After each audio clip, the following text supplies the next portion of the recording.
Bienvenue à l'Église 180. Si vous êtes ici pour la première fois, sachez que ça nous fait plaisir de vous accueillir et qu'on espère vraiment que votre expérience parmi nous sera des plus agréables. Aujourd'hui, vous allez entendre un discours simple et actuel au sujet de la Bible. Vous pourrez aussi apprécier une musique positive, contemporaine, imprégnée de foi et d'espoir, le tout dans une ambiance décontractée, tout en savourant un bon café. Les dimanches matins, nous offrons aussi un service à l'enfance afin que vos enfants aient du plaisir, soient en sécurité et que vous ayez l'esprit tranquille tout au long de l'événement. Pour ne rien manquer, suivez-nous sur notre page Facebook ou visitez notre site Web. Au nom de toute l'équipe de l'Église 180, bonne rencontre!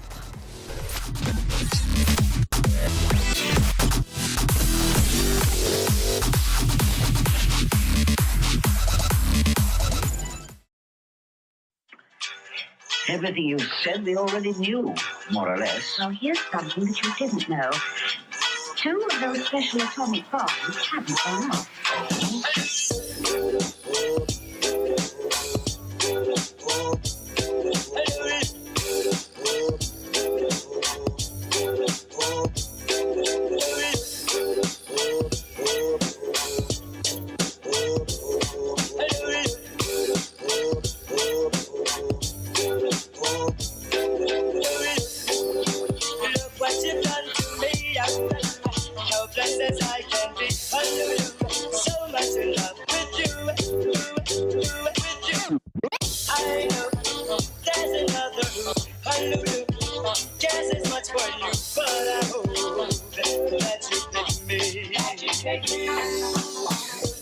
Yes! Salut tout le monde, vous allez bien? Oui, comme vous avez pu remarquer, j'ai amené mon danseur avec moi ce matin qui va accompagner les chants. Bref, non, je vous souhaite la bienvenue. Je m'appelle David Chouinard, je suis pasteur de l'Église et j'ai mon acolyte pour ce matin. La deuxième partie de Ruth, on a vu la première partie la semaine passée. On est au chapitre 2 ce matin et c'est François qui va nous apporter le discours. Donc, je vous demande d'accueillir François, s'il vous plaît. Ah. Hey, merci. Bon dimanche matin, bienvenue à 180. Ça me fait plaisir de danser pour vous autres. Là. Non, ça me fait plaisir d'être ici ce matin. Comme vous avez vu, moi, je ne vous vois pas. Hein? Fait que, on va se le dire tout de suite, comme ça va être fait. Là. Fait que ce matin, je vais vous partager quelque chose, le fruit de mes recherches. Dans cette parole qui nous a été donnée, la Bible, la parole de Dieu qui est riche. Il y aurait beaucoup de choses à dire que je ne dirais pas sur le chapitre 2, mais je vais tenter de refaire sortir des points que je pense qui, aujourd'hui, dans notre société, à l'heure actuelle, sont peut-être des fois mis de côté ou sont péris pour acquis, ou sont dénigrés, ou bref, il y a toutes sortes de possibilités, mais on va regarder ça ensemble. Pour commencer, je vais juste faire un mini-résumé du chapitre 1, juste pour se placer en contexte. On est dans le livre de Ruth, comme David a dit, et le livre de Ruth, ça se passe dans l'Ancien Testament. Ça se passe une partie dans un pays qui s'appelait le pays de Moab, et ça se passe en Israël. Et dans le premier chapitre, ce qu'on voit, c'est que dans le fond, un homme qui s'appelait Elimelech, qui était marié avec Noémie, étaient des gens d'Israël. Là, qu'est-ce qui arrive? Bien là, il se passe qu'il y a une famine, il n'y a plus de nourriture. Donc là, ils décident de s'en aller dans le pays de Moab, parce qu'ils disent, bon, pas plus manger, blablabla, fait que on va aller chercher de la nourriture, pas plus fou qu'un autre. Ah ouais, on part, on y va. Fait qu'ils s'en vont. Et puis, là, il arrive des choses un peu tragiques. Elimelech meurt, qui est le mari de Noémie. Il meurt. Là, Noémie se retrouve avec ses 2 fils. Ses 2 fils se trouvent des femmes dans le pays de Moab, mais les 2 fils à Noémie meurt. Donc, Noémie se retrouve avec ses 2 belles-filles, Ruth et Orpa, dans le pays de Moab. Là, ça va pas bien. Là, tu as perdu ton mari, tu as perdu tes 2 enfants, tu te ramasses avec tes belles-filles. Non, c'est pas vrai, là, Elisabeth quand même. Là. Mais il y a une souffrance, il y a une douleur, Noémie a perdu ses repères, elle a perdu sa foi, elle ne sait pas trop ce qui se passe. Mais là, elle a entendu parler qu'il y a de la nourriture en Israël, la famine est finie. Fait que là, elle dit, OK, elle dit, moi, je m'en vais, je retourne en Israël. Donc, là, Noémie, elle dit à ses belles-sœurs, pas à ses belles-sœurs, mais à ses belles-filles, elle dit, là, venez pas avec moi, restez dans votre pays, là, laissez faire. J'ai plus rien, je ne pourrai plus jamais vous donner de mari, là, je suis bien trop vieille, j'aurai plus d'enfants, puis vous venez pas avec moi, ça ne vous donnera rien. Fait que Orpa a dit, parfait. Elle a dit, moi, je vais aller revoir mes parents, ma mère, puis je vais me trouver un mari ici, en Moab, puis je vais rester dans ma culture, dans mon pays, etc. Fait que là, Ruth, par exemple, elle dit non. Elle dit, moi, je vais aller avec toi. Noémie insiste. Elle dit, non, viens pas. Reste dans ta culture. J'ai rien à t'offrir. Et là, Ruth fait une déclaration qui est des plus importantes. Elle dit, écoute, ton Dieu va être mon Dieu, ton pays va être mon pays, où tu vas mourir, je vais mourir. Puis, si ce n'est pas comme ça que ça se passe, si ma parole n'est pas tenue, que Dieu me fasse mourir.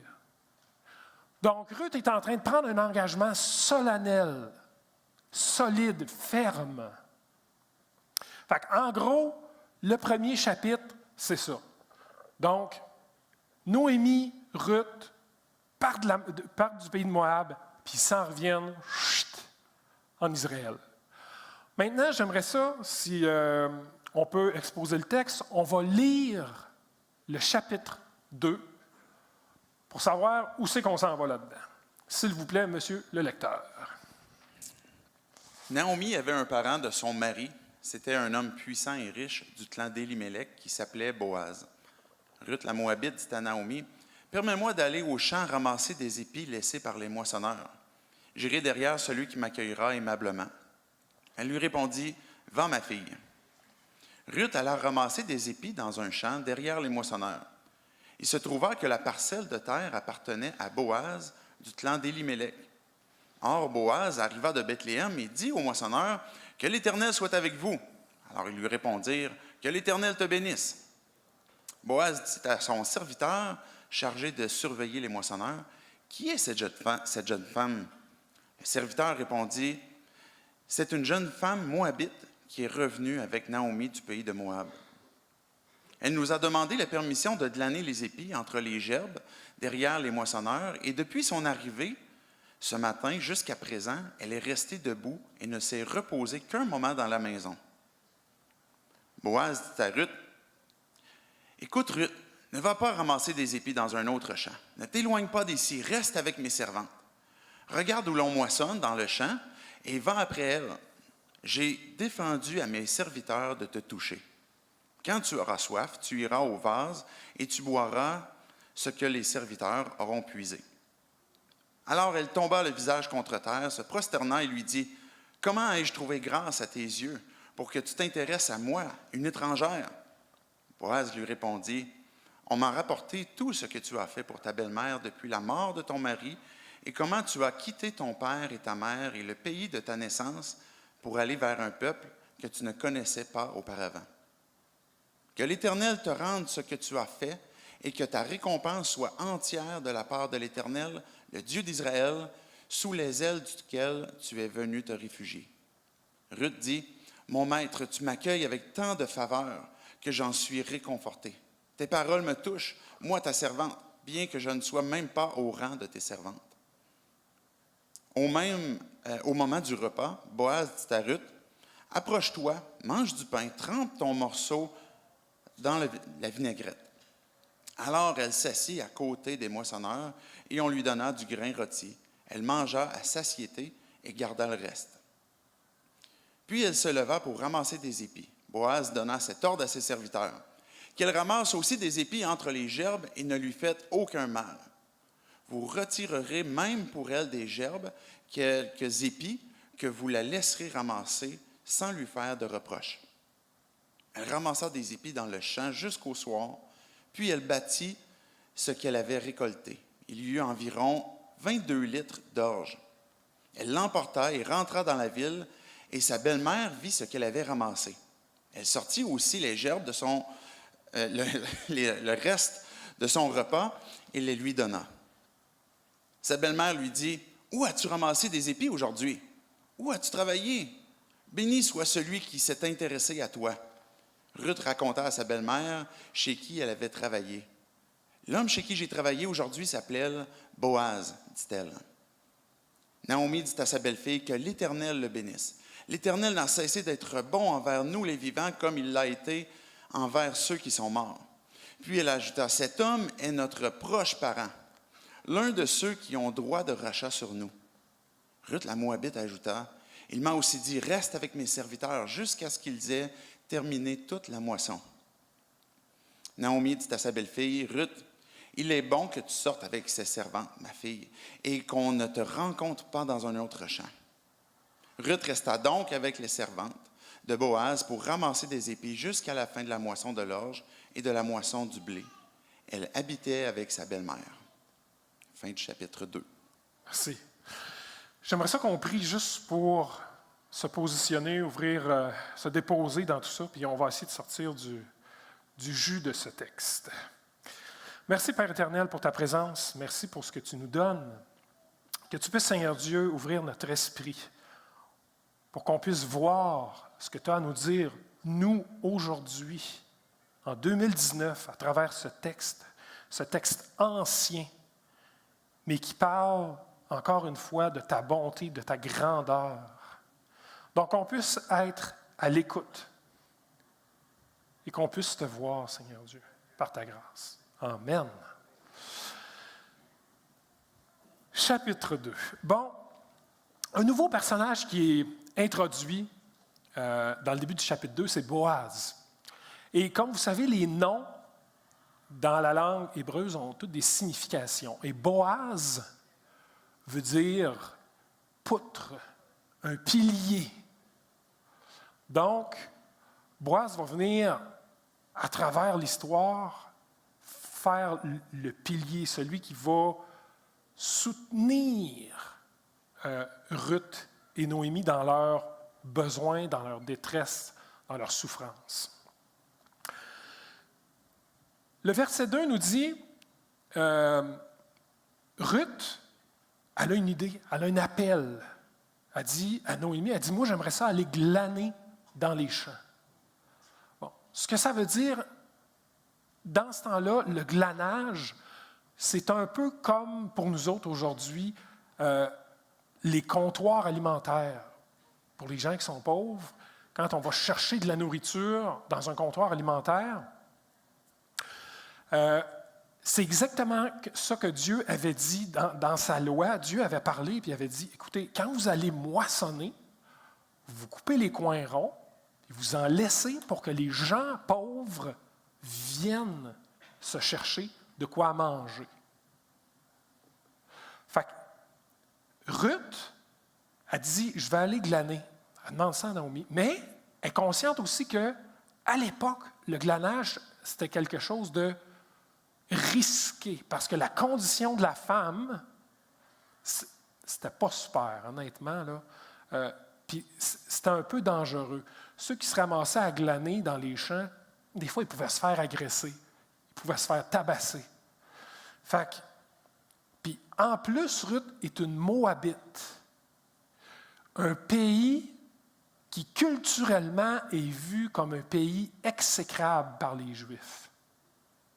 Un pays qui a été bâti suite à une relation incestueuse. Donc, tu sais, on va se le dire, là, des écœurs, hein, tu comprends-tu? Là? Fait que, tu sais, c'est pas beau, c'est culturellement souillé, c'est erc. Fait que Ruth est obligée d'affronter ça. Donc, qu'est-ce qu'elle fait à part par la foi? À part par la foi, elle dit, moi j'ai fait un engagement, je m'engage de soutenir Noémie pour aller vivre ma vie avec elle, parce que je lui ai dit, ton Dieu sera mon Dieu, je vais mourir ou tu vas mourir, ton pays sera mon pays, etc., etc. Donc, Ruth, elle voit qu'il y a des dangers, elle voit qu'il y a des circonstances qui sont dangereuses, mais elle part, puis elle y va. Là, ce qui se passe, elle arrive dans le champ, elle commence à glaner derrière les moissonneurs. Mais le texte nous dit qu'elle, par chance, est arrivée dans le champ de Boaz.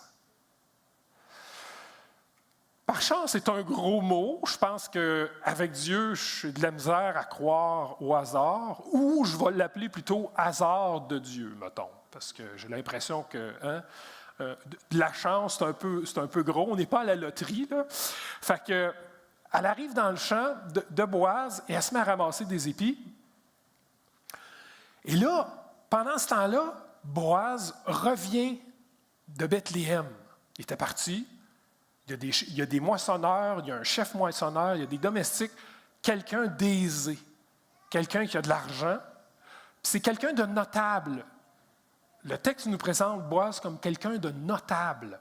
En Israël, ce que ça veut dire, c'est quelqu'un qui a une bonne réputation, un bon témoignage, mais aussi quelqu'un qui est pieux, donc quelqu'un qui marche avec Dieu, quelqu'un qui va lire sa parole, quelqu'un qui va comprendre la parole, quelqu'un qui va s'efforcer de faire tout ce qui est en son pouvoir pour marcher dans les voies de Dieu. Donc, Boaz va voir son chef moissonneur, puis là, il dit « Hey, c'est qui la fille qui est là? » Puis là, son chef moissonneur, il dit « Ben écoute, c'est une Moabite, là. Elle revenait avec Noémie, puis elle travaille depuis le matin. Elle est super engagée, elle n'a pas lâché. Elle ne nous fait pas de problème, tu sais, elle est super travaillante. » Là, Boaz, il regarde ça, il dit « OK, parfait. » Là, il s'en va la voir. Là, il s'approche d'elle, puis il parle, puis il dit « Écoute, il dit, tu peux rester dans le champ-là, tu peux ramasser tout ce que tu veux. Tu prends tout ce que tu veux. Puis là, si tu as soif, si tu as faim, tu vas voir, là, j'ai des domestiques qui ont travaillé, qui ont ramassé de l'eau, qui ont amené de la nourriture. Tu vas chercher ça, tu vas prendre ça. Tout est à toi, là. Je te le donne tout. Là. Fait que là, Ruth est confrontée à quoi? À de la honte puis de l'amour, qui est vraiment deux émotions complètement contradictoires. De la honte parce qu'elle sait que tout ce qu'elle cueille, tout ce qu'elle ramasse, l'eau qu'elle va pouvoir boire, la nourriture qu'elle va pouvoir manger, ce n'est pas elle qui l'a fourni. C'est tout quelque chose qui a été donné. Donc, elle goûte à la provision divine. Elle s'est engagée dans une démarche, elle marche par la foi, et Dieu, tranquillement, doucement, répond à cette démarche-là. Il donne des choses pour encourager Ruth, pour la soutenir, pour aller parler à son cœur, dire « Hey, écoute, je suis là, puis dans chaque petite chose, là, tu vas me voir aller. Tu vas voir que je vais te répondre. Tu fais des pas de foi, continue. » Fait qu'elle continue, elle avance, et plus que l'histoire avance, plus que le chapitre 2 avance, plus qu'elle se met à voir que tout ce qu'elle vit, tout ce qu'elle voit alentour d'elle, ça ne dépend pas d'elle. Ça dépend de quelqu'un d'autre. Même chose pour Boaz. Boaz est un homme riche, un homme, un notable, un homme qui est respecté à travers le peuple d'Israël. Et Boaz répond, il y a un appel lui aussi. Il regarde Ruth qui est pauvre, qui est une Moabite, qui est dans son champ. Et l'appel que Boaz a, c'est de dire, écoute, moi je suis rempli de richesses, je suis rempli de biens, j'ai une bonne santé, je peux payer plein de gens. Donc, cette femme-là qui est là, c'est ma responsabilité de lui fournir ce que je peux lui fournir. Donc, Boaz commence à lui fournir de la nourriture, commence à lui fournir, à dire même à ses moissonneurs, là, faites par exprès, laissez tomber des épis pour qu'elle puisse ramasser, qu'elle puisse en avoir plus encore. Puis il dit, vous lui faites pas de mal, vous y touchez pas. Touchez-y pas, faites attention. J'ai mon regard sur elle. Fait que ce que Boaz est en train de faire, dans le fond, il est en train de donner un statut à Ruth.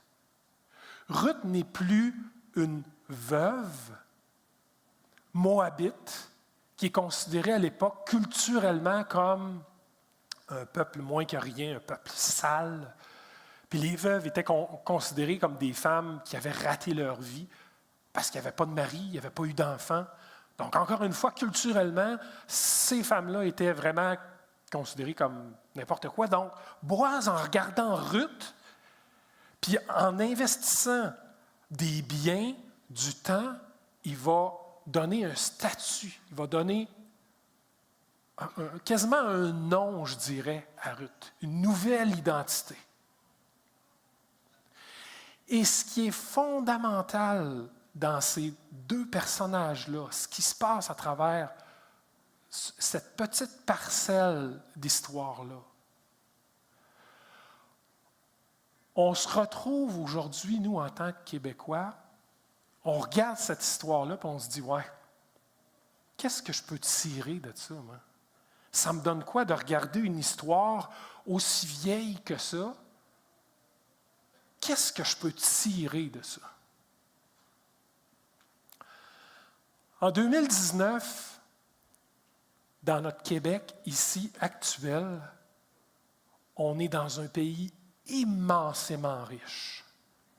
On est dans un pays où on a plein de sécurité, que ce soit de la sécurité sociale, que ce soit de la sécurité au niveau de la nourriture pour les gens qui sont pauvres, que ce soit des services pour aider les personnes handicapées, que ce soit, on a plein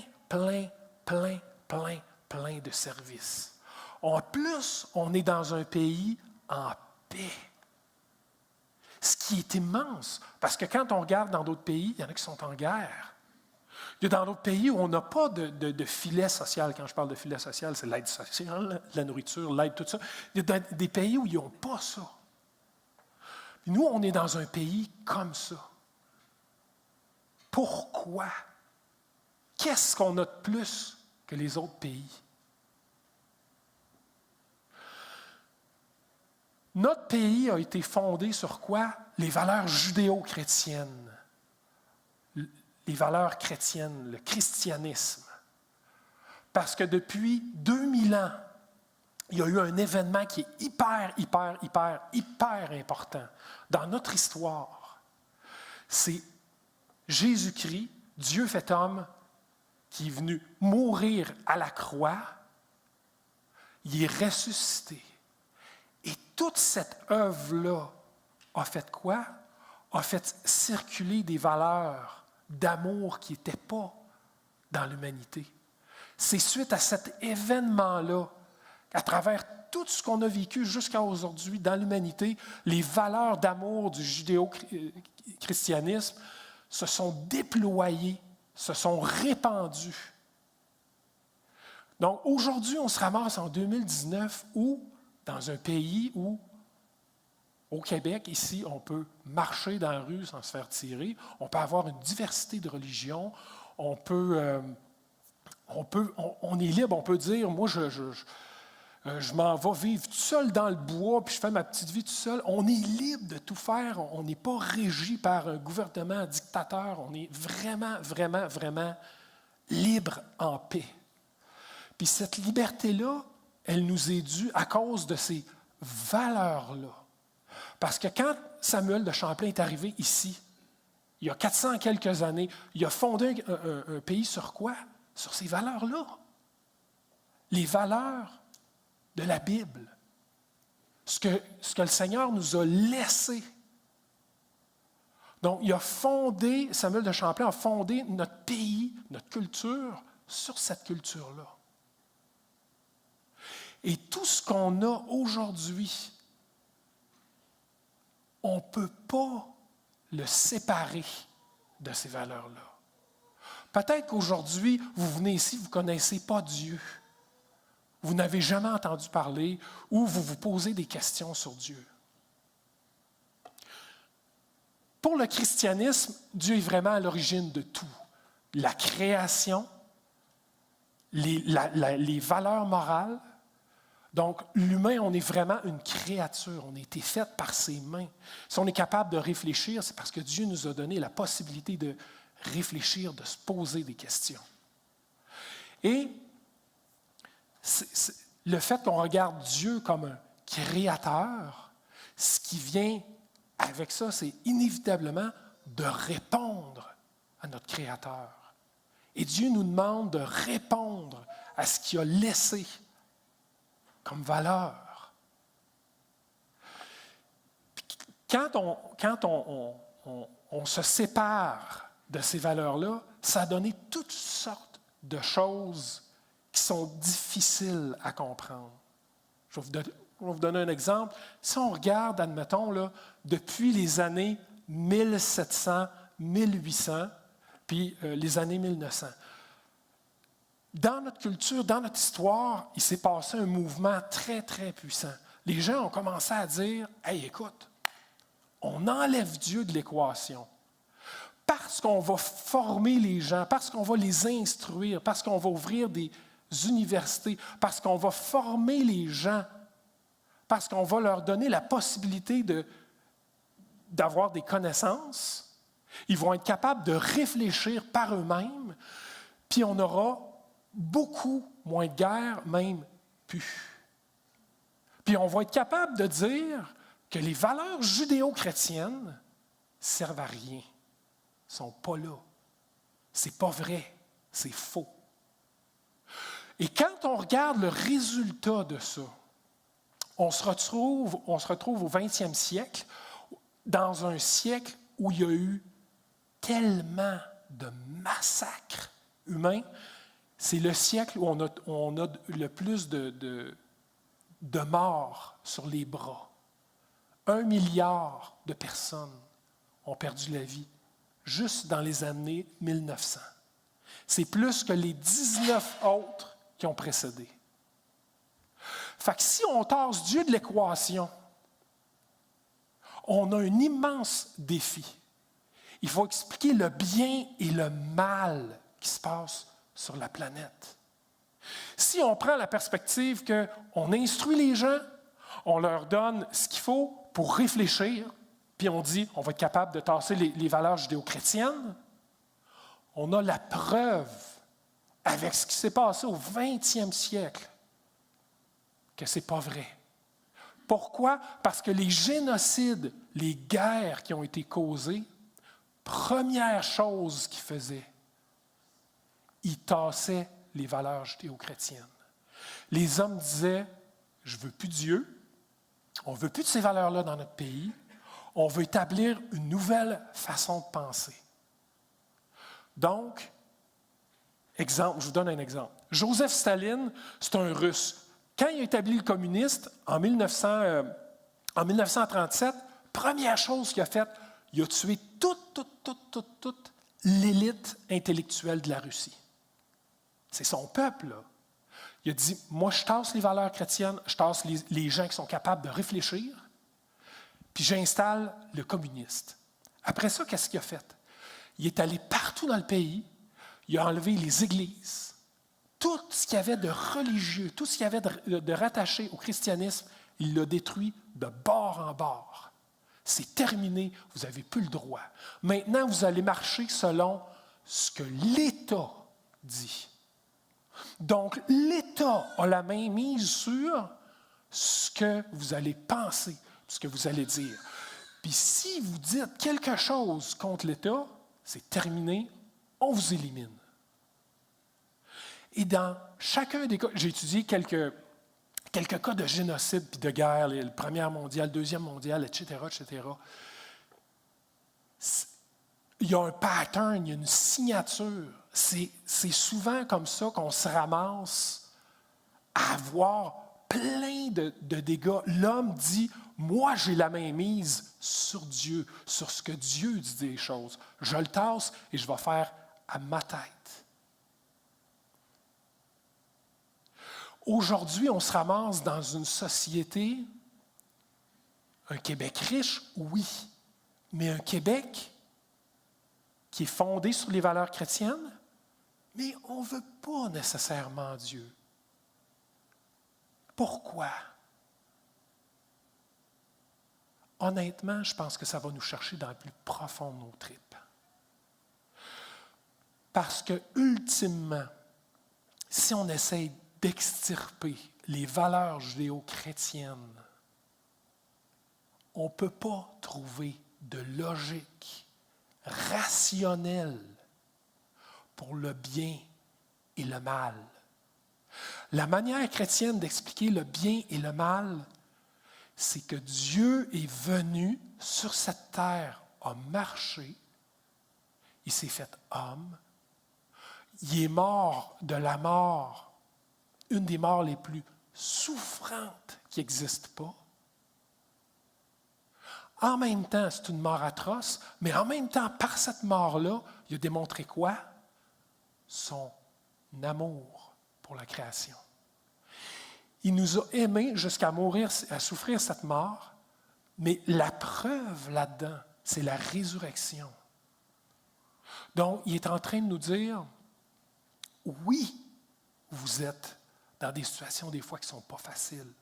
Oui, vous allez voir des choses atroces, des choses qui sont difficiles à expliquer. Mais la justice ne va pas se faire sur un point de vue uniquement terrestre. Si Jésus-Christ est ressuscité, c'est parce qu'il y a une vie après la mort. Et cette vie-là, c'est là que la justice va complètement être juste. C'est là qu'on va trouver l'accomplissement de la justice et de l'amour de Dieu.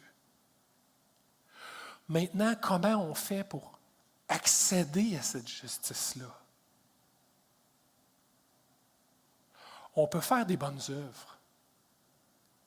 Et beaucoup de systèmes religieux, que ce soit l'islam, le bouddhisme, l'hindouisme, les panthéistes, les whatever, les gens prônent des bonnes actions. Puis c'est vrai, c'est bon faire des bonnes actions. Mais devant Dieu, quand on va arriver devant lui, puis il va nous dire, écoute, moi je t'ai donné un contexte, je t'ai donné une vie remplie de santé, je t'ai donné des biens matériels, je t'ai donné tout ce dont tu avais besoin.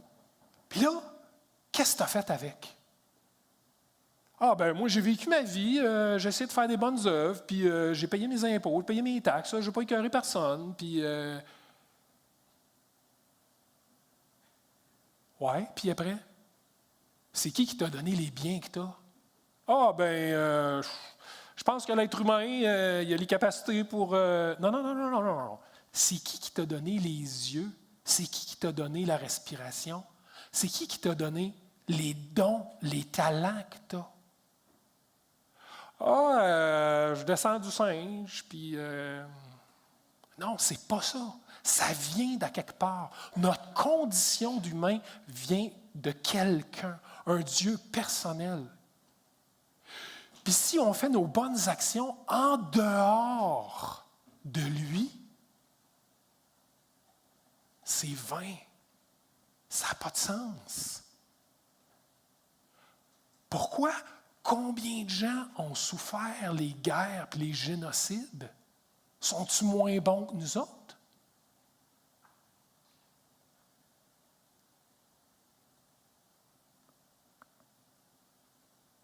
Je ne sais pas si vous connaissez, puis là j'aimerais ça placer un événement dans notre contexte ici au Québec, qui est actuel, qui se passe aujourd'hui dans nos nouvelles. Mais je vais être bien compris, je vais être bien entendu, pas qu'il y ait d'interprétations mauvaises. On a entendu parler d'Éric Salvaille. Éric Salvaille est accusé pour séquestration agression sexuelle. L'autre, je ne me souviens pas, mais bref, c'est pas grave, c'est pas ça l'important.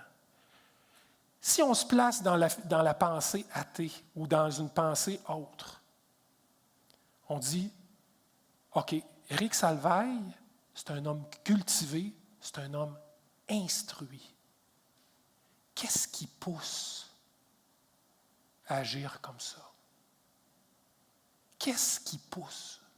Ce n'est pas parce que c'est un gars qui manque de connaissances.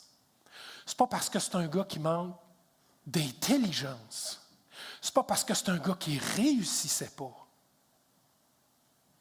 C'est des pulsions. Et ces pulsions-là, qu'on réussisse dans nos vies, qu'on ne réussisse pas, ils viennent d'à quelque part. Et quand l'humanité a décidé délibérément, dit, moi, je vais avoir la main mise sur ce que Dieu dit des choses. Dieu, je rejette ce que tu dis, toi, des choses, pour faire moi ma business, pour faire moi comme je pense. Ça brise.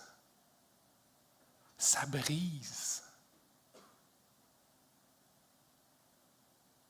Et la seule place par où on peut passer, qu'on soit dans l'Ancien Testament avec Ruth, Boaz, Noémie, que ce soit dans notre Québec ici actuel, en 2019, un Québec riche, un Québec prospère, si on ne passe pas par Jésus-Christ seul peut expliquer autant la déchéance qu'on voit, mais par sa grâce, par son œuvre, par la croix, il nous a aimés quand on était brisés, pécheurs, quand on l'haïssait lui, parce que c'est lui qu'on a rejeté. J'aimerais ça lire un texte de M. David Berlinski, qui est un scientifique. M. Berlinski est un agnostique. Ce que c'est un agnostique, c'est quelqu'un qui cherche, qui veut voir si Dieu existe ou Dieu n'existe pas. Puis à l'heure actuelle, dans le monde scientifique, il y a une montée, je vous dirais, de gens comme Richard Dawkins.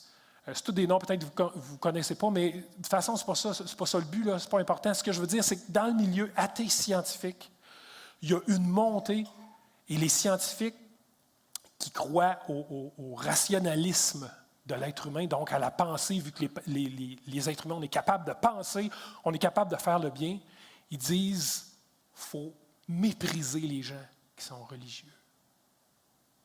Ça, ce n'est pas moi qui dis ça, c'est M. Richard Dawkins dans son livre « The God Delusion ». Il faut mépriser les gens qui ont des croyances religieuses. Puis je trouvais intéressant parce que M. David Berlinski est un gars qui n'a pas de confession religieuse. Il est pas. C'est un scientifique, c'est un gars qui est en recherche. Mais j'aimerais ça qu'on lise et qu'on écoute bien ce que lui dit. Quelqu'un a-t-il fourni une preuve de l'inexistence de Dieu? Pas même un peu. Est-ce que la cosmologie quantique a expliqué l'émergence de l'univers ou pourquoi il est là? Pas même un peu. Les sciences ont-elles expliqué pourquoi notre univers est finement conçu pour permettre l'existence de la vie? Pas même un peu. Est-ce que les physiciens et les biologistes sont disposés à croire en quoi que ce soit tant que ce n'est pas une pensée religieuse? De plus en plus. Le rationalisme de la pensée morale nous a-t-il permis de comprendre ce qui est bien, ce qui est juste et ce qui est moral? Pas du tout.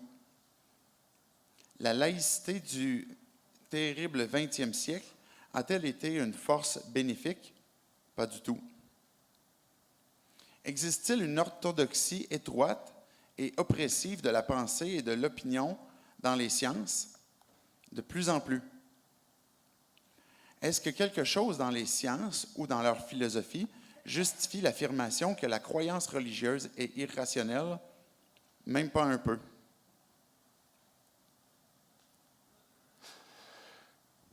Ce que ce texte-là, moi, quand j'ai lu ça, quand j'ai entendu ça pour la première fois, je trouvais ça extraordinaire.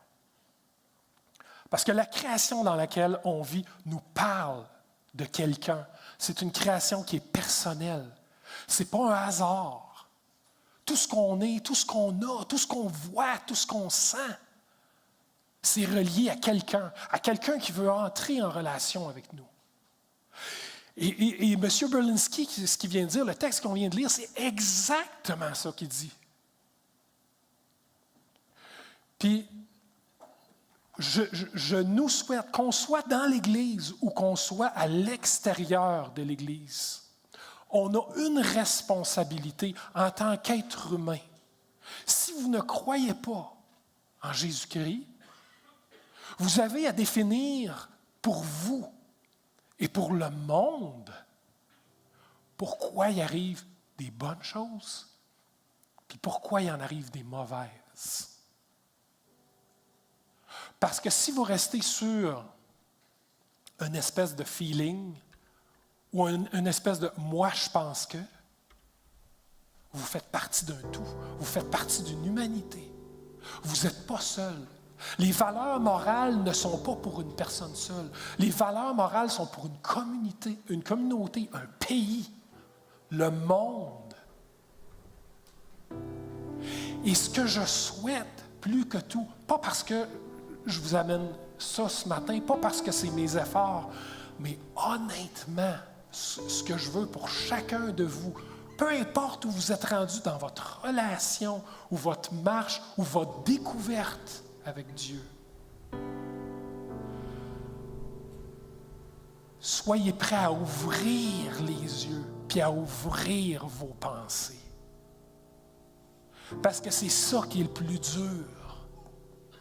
D'ouvrir nos pensées, de dire que peut-être sur quoi j'ai bâti mon existence, toute ma vie, c'est faux.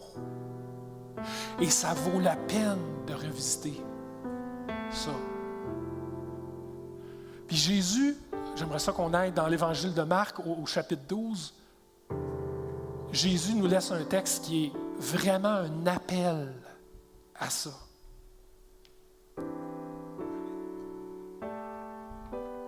Un des spécialistes de la loi qui avait entendu discuter vit que Jésus avait bien répondu aux Sadducéens. Il s'approcha et lui demanda « Quel est le premier de tous les commandements? » Alors Jésus répondit « Voici le premier. Écoute Israël, le Seigneur, notre Dieu, est l'unique Seigneur, et tu aimeras le Seigneur, ton Dieu, de tout ton cœur, de toute ton âme, de toute ta pensée, de toute ta force. » Donc, tu aimeras, Jésus commence par « Écoute, Israël. Écoute, écoute, écoute. » Ça part par là. Ça part pas par « je pense » ou ça part pas par « j'ai vécu ». Ça part par « écoute ce que Dieu dit des choses ».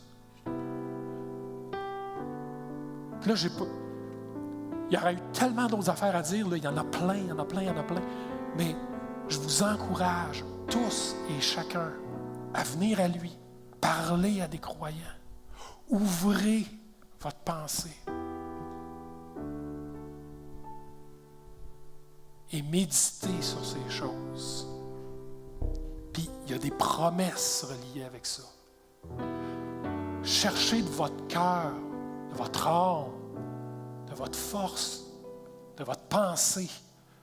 Puis je vous garantis que Dieu va répondre. C'est un Dieu fidèle. Nous autres, on ne l'est pas fidèle. Lui, il l'est. Maintenant, j'aimerais ça qu'on prenne un temps pour louer Dieu. Pensez à ces ces choses-là qu'on a regardées ce matin, qui sont peut-être des choses émotionnellement lourdes ou difficiles, mais restez pas accrochés à ça. Parce qu'il y a de l'espoir. Puis le seul espoir qu'on a, c'est en Jésus-Christ. Le seul espoir qu'on a, c'est Jésus-Christ. En dehors de ça, il n'y en a pas. Prenez un temps pour réfléchir sur ces choses. Puis si vous avez des questions, si ça a soulevé des commentaires, des questions, des gens ici qui sont capables d'échanger ou qui ont envie de partager ça avec vous, venez nous voir. Là, le groupe va s'installer, puis on va louer, on va dire à Dieu merci pour ce qu'on a. Parce qu'on est dans un Québec riche, prospère et libre. Et c'est seulement selon la grâce de Jésus-Christ. Et qu'on puisse reconnaître ça dans notre temps de louange, dans nos réflexions. Amen. Bon dimanche.